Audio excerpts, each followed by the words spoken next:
विष्णु ने, आप उनके पुत्र रहे 6 महीने, लक्ष्मी बनकर हम ही तो लाई थी वहां से आपको।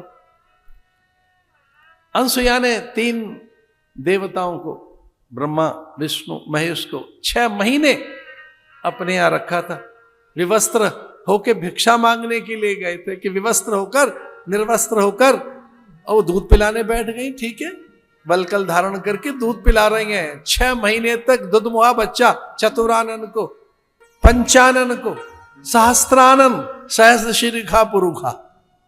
कितने मुंह होंगे आपके? सहस्र शीर्षा पुरुखा।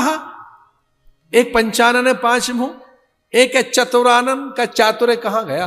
पंचानन की समाधि, विराट विष्णु का वैभव कहां गई? उनकी व्यापकता। दुधमुहा बच्चा बनाकर 6 महीने रखा अनसुईया ने। तो भगवान कहने लगे, ध्यान रहे, हम जिधर जा रहे हैं, जिस आश्रम में, वहां 6 महीने पहले रह चुका हूं बचपन में, और आप आई थी हमको लेकर। हाँ, तो गिर पड़ना उनके चरणों में। लेकिन ऐसा हुआ नहीं। अत्रि जी ने देखा राम को, और वो तो पूजन करने बैठ गए राम का। वो जानते ही थे कि ये ऐसा कैसे हो सकता है कि ये मुझे प्रणाम कर रहे, मैं प्रणाम करूंगा राम। बड़ी अद्भुत स्तुति है।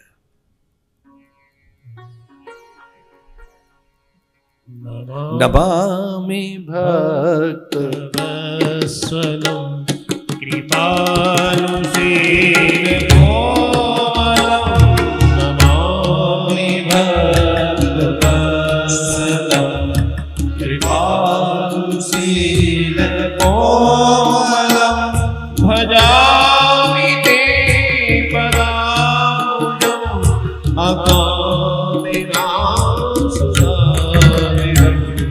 नमामि भक्तवत्सलं श्यामसुन्दरं भवम्बुनाथमन्दरम्,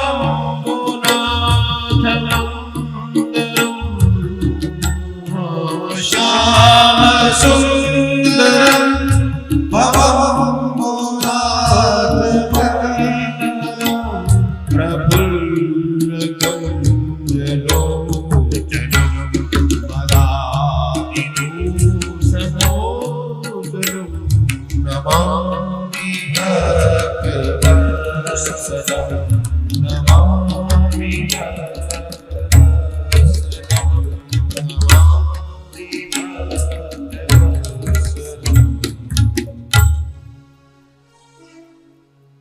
भगवान की स्तुति करने लगे अत्रि। लोकाचार के लिए लक्ष्मण से कहा, इनका मैं परिचय कराता हूं, अत्रि का, अनसुईया का। एक बार अनसुईया ने अपने पति के माथे पर पसीना देख लिया। प्राय योगियों को श्वेत नहीं आता। पसीना आने का अर्थ है कि उदर विकार है, वृद्धावस्था है, यात्रा का श्रम है, मति में कोई भ्रम है, भय है, अवसाद है, अनिद्रा है, कोई उत्तेजना है, क्रोध है, अति काम में है, या कि यूं ही आप किसी संशय में घिरे हैं तो पसीना आ जाएगा अति श्रम के कारण। योगियों को तो नहीं आता। एक बार आ गया था उनके माथे पर पसीना, और पूछा था उनकी पत्नी ने, अनसुईया ने, कि हे देव, आपके माथे पर श्वेत कण क्यों दिखाई दे रहे हैं?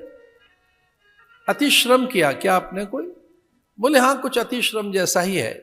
गंगा इतनी दूर है, रोज जाते हैं गंगा स्नान करने, अब शरीर भी वृद्ध हो गया है। नियम तो गंगा स्नान का है, पर शरीर वृद्ध होने के कारण अब श्रम अधिक हो जाता है, इसलिए पसीना आ गया होगा। और तब अनसुईया ने धरती में मुष्टिक प्रहार किया, घूंसा मारते हुए कहा धरती को कि अगर मेरा सतीत्व तो सही है, मैं पतिव्रता हूं, तो गंगा यहां प्रकट होनी चाहिए, धरती में यहां। एक घूंसा मारा, गंगा वहां निकल आई मंदाकिनी, यहां प्रकट होगी ये अनसुईया है। अनसुईया ने कितनी सुंदर बात पूछ ली। बोले बेटी, अरे सीते, मुझे वो कहानी सुना, तेरा विवाह कैसे हुआ, इनसे सुना धनुष ऐसे तोड़ा, जयमाला आपने ऐसे डाली, पिता का ये व्रत था, बड़ा रुचिकर लगता है मुझे वो प्रसंग। राम जी ने कनखियों से कहा कि पूरी कथा सुना दो। तो वाल्मीकि रामायण में आता है कि अनसुईया बिल्कुल बालिका की तरह से बोली, मुझे वो प्रसंग सुनना है कि राम ने धनुष कैसे तोड़ा, आपने कौन सी जयमाला डाली, गीत कौन सा गाया गया, आपने कौन सी पूजा की, और विवाह के बाद हुआ क्या। तो मां तो इतनी भीतर की बातें पूछ रही हैं, वो कह रही कि जब विवाह होकर आया और जब पहली रात आप दोनों बैठे तो क्या बातें की। अभी कोई पूछने की बात है, लेकिन मां पूछ रही है। उन्होंने कहा हाँ मां, मुझे सब याद है, तो बताओ क्या है। तो उन्होंने कहा सब बातें मैं सुनाती हूं, वो रात की बात बताती हूं कि जैसे ही विवाह हुआ और हम आए अयोध्या में कनक भवन में,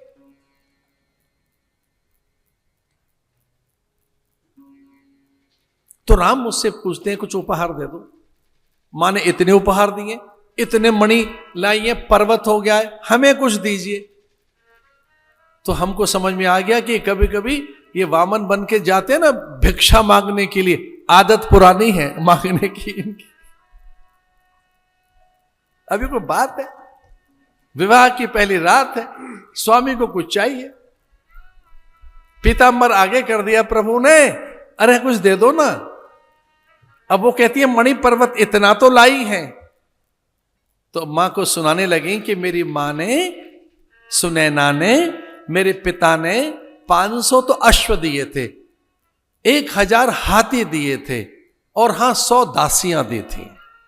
इतना तो मैं दहेज लेकर आई, मणि पर्वत हो गया, इतना स्वर्ण लेकर आई, पर हां स्वामी फिर भी कुछ मांग रहे हैं, तो आपने क्या दिया। तो बोली मैंने तो इनका नाम ही बदल दिया। मैंने स्वामी से कहा कि जब कुछ देना ही है तो जो आप हैं आपकी सत्यता बताऊंगी, आप क्या है वो किसी को नहीं पता, आपकी सत्यता क्या है, आप क्या हैं वो बताऊंगी, और वही मैं आपको दूंगी। तो आप मुझे क्या देंगी। राम ने कहा, बोले आपकी सत्यता आपको प्रदान करती हूं। जैसे मिट्टी अपनी सत्यता आकार को देती है, तो घड़ा सुराई कुल्हड़ दीपक दिखने लगता है। मिट्टी अपनी सत्यता देती है ना आकार को, तो कुल्हड़ दिख रहा है, दीपक दिख रहा है, सुराही दिख रही है। जैसे सोना अपने सच को देता है आभूषणों को, तो कान का दिख रहा है, हाथ का दिख रहा है, मंगल टीका है, करधनी है, और वो नेकलेस, ये भी जो भी है, उतने हमें नहीं पता है ऑर्नामेंट्स क्या है। जब उन्हें समझने की बारी आई तब तक हमारा सन्यास हो चुका था।